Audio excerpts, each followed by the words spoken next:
and the police in Queens still have no comment on the deaths thereof 2 FBI agents last week. In New York's Bowery, meanwhile, there have been reports of gang-related combat against a costume-made being. A melee involving police detectives, a government employee, a techno-augmented mercenary, and this previously unknown hero was observed by local news crews. Bioluminescence graffiti was then discovered, identifying the newcomer as Spawn. Police believe he may be linked with the vigilante murders of known crime lords several months ago. Well, if it isn't ratings wartime in the broadcast news industry, what time is it? New York City, HQ to radio and television and the home of Broadway, has now premiered a performance of another kind. The Big Apple is now playing host to the most outlandish scenes of carnage this side of Bosnia. If you believe the news, folks. What do you get when you mix cyborg warriors, the FBI, CIA, and cops, plus a magical vigilante, fighting all over town? Double-digit Nielsen's. And they dismiss my channel as lowbrow infotainment. Either hell has frozen over, or it's finally my turn to see some justice in this world. There's now appeared a costume do-gooder I can believe in. If he is the vigilante, and he's definitely showing enough brass, then God bless the Spawn.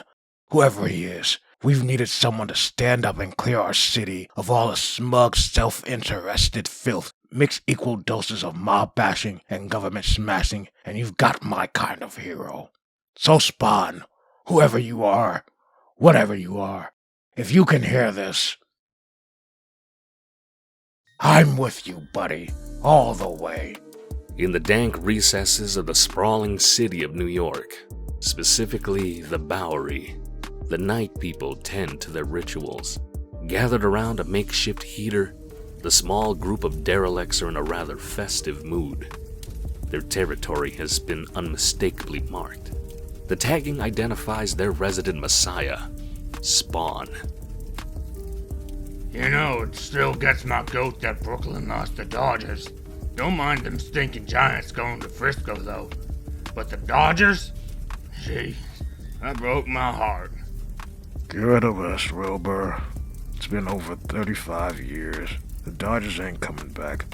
I bet you're still sore about the Red Sox selling Babe Ruth to the Yankees, too. Now don't get me going on that one. Hey, Paul, you ain't leaving us, are you? Don't you worry, Wilbur. I just had me my full is all. Time to make the old platter gladder. I swear he pees more than a pregnant woman. Yes, all is right in the alleys again.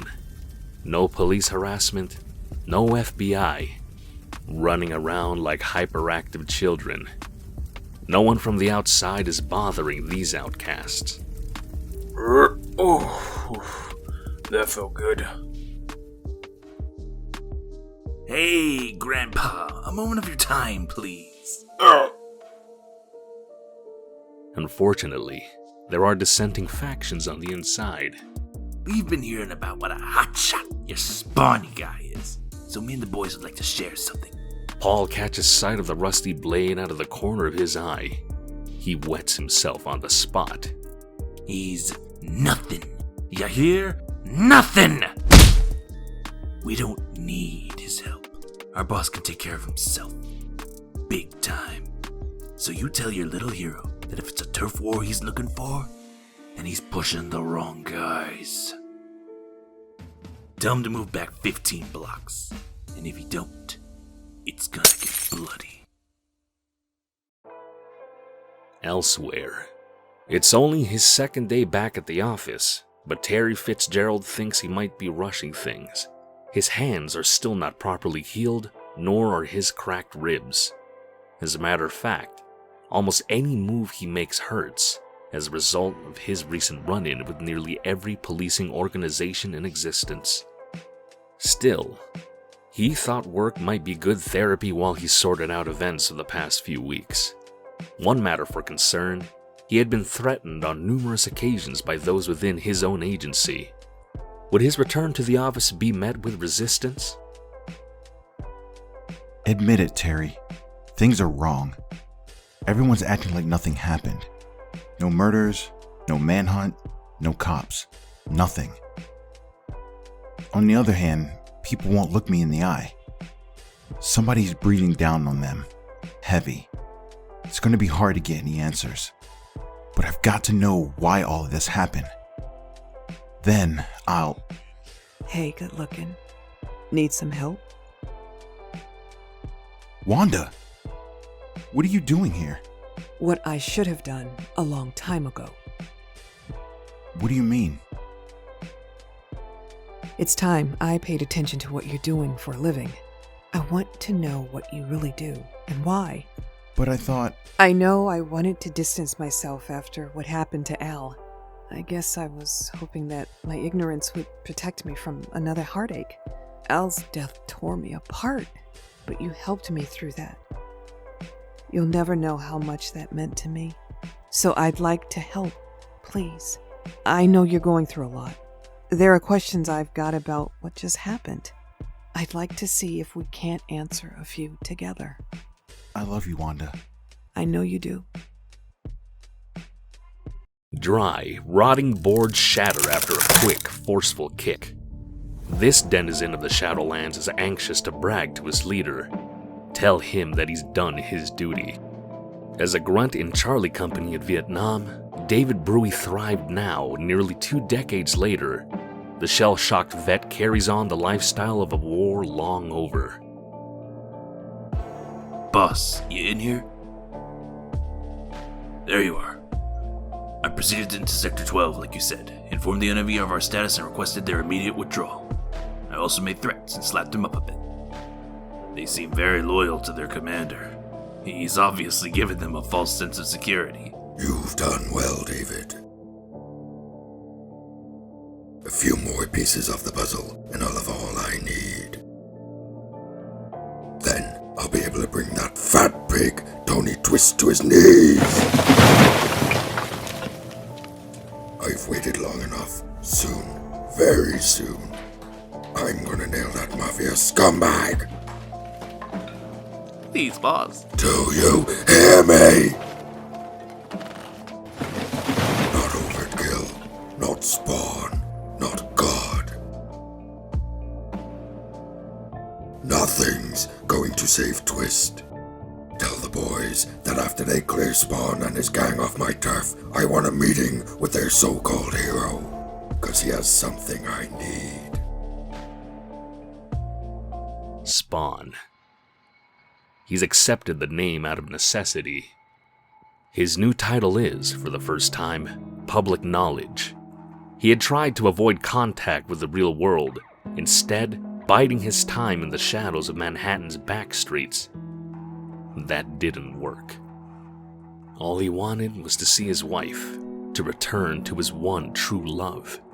Instead, he's been hunted. A dead man from hell does not pass unnoticed, so instead of recapturing his past life, he's merely been avoiding it, looking to solve the unwanted situations that have followed him into the alleys. Now that has backfired. He brought undue harm to his wife through his own careless actions.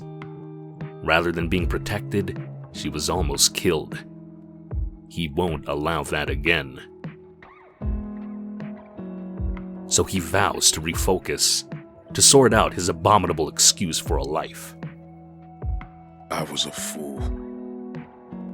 Yet now, as a messiah among the forgotten, he's become a beacon of hope in their darkest hours. Al, you gotta hear this! No, I don't. It's time you learn to solve your own problems.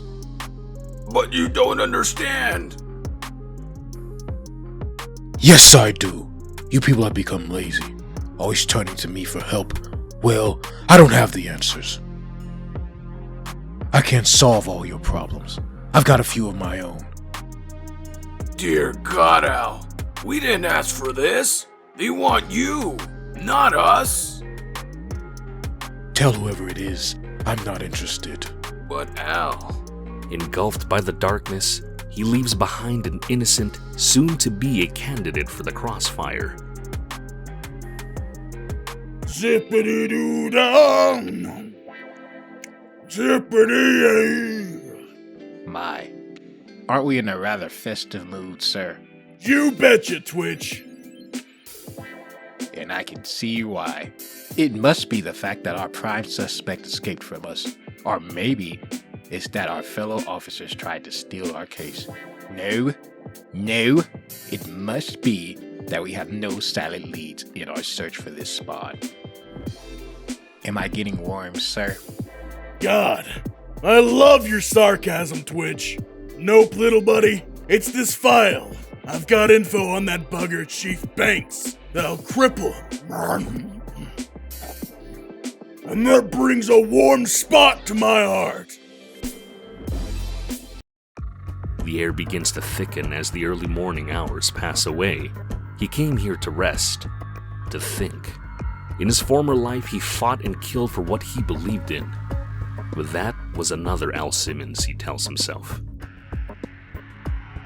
He is now something different, something dark and foul and disgusting. As he stares down at the scattered groups of homeless people, he knows that his moments of feeling human have become rare. So he must seize those moments, defend his beliefs, act like a man. Stand against those who would oppose him. Answers to his inquiries come easily. It's a turf war, plain and simple. Time he marked his territory. You wanted to talk? Not exactly.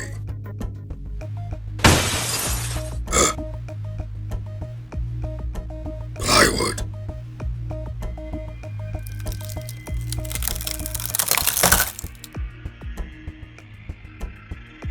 Show yourself, coward! Here I am, demon. You won't have to push the old guys around anymore. Idiot, I don't care about your people or mine. It's you I want. Tell me what you know about Tony Twist and why he's after you so bad. That man doesn't get personally involved in someone unless they know things they shouldn't. What the hell does that have to do with the alleys? You wanna fight? Then fight. Just leave my people alone. Protecting their master, chains snap and ensnare the beast. Now Spawn uses his military skills to gain advantage. There should be no need to deplete his powers. Do you hear me? Stay away. Next time, your head comes with me. How dare you! Spawn assumed the beast wouldn't back down. He'd planted himself in front of a weakened part of the flooring, concealing the cracks with his cape. A deft move, and the creature is swallowed by the collapsing planks. The scene goes quiet but for scurrying rats and the flapping of crimson cloth. It seems this dispute has been settled. No! A biomechanical appendage extended twofold retracts in a blink. You listen good. I'm gonna nail that big twist, and you're going to help. Is that what this is about? Some personal vendetta? I don't care. You want Twist? Fine. But what's with this turf war crap? A diversion. Twist and his cartel are intrigued by you, Spawn. That kind of interest can get you killed. You called me a demon. I could only wish. Wasn't long ago, Twist forced me to be his guinea pig. He wanted the perfect hitman. I was stupid enough to be employed by him at the time. Threats to my family were not made casually. To protect them, I agreed to their high-tech butchery. They wanted to fuse flesh and metal, but someone screwed up. The combination of chemicals, microsurgery, who knows what sort of radiation, and anti-rejection drugs transformed me. A few days later, I escaped my imprisonment. I can understand why. No, you can't. He killed them, slaughtered my whole family. just to protect his ass. Our cloaked hero hears the rest of the grisly details, pain and anguish. It's something he's quite familiar with. I can help you. Just give me an hour. Why should I? Because like me, you don't have a choice. Shortly. I believe you'll find this useful. How'd you sneak up without making a sound? It doesn't matter, but this might. It contains everything I have on Twist. I haven't read it all, but there's plenty in here to bust his balls. Where'd it come from? His accountant. Twist had him eliminated. You'd be doing both of us a favor if you swatted him hard. Thanks, Spawn. I'll give you a lowdown when I'm through with him. I'll be around. Spawn pauses to think. For all his power, this creature seemed as tortured as Spawn himself, and he seems as willing to go to any lengths to achieve his goals. Is this crazed being friend or foe, or something in between? Thanks for watching.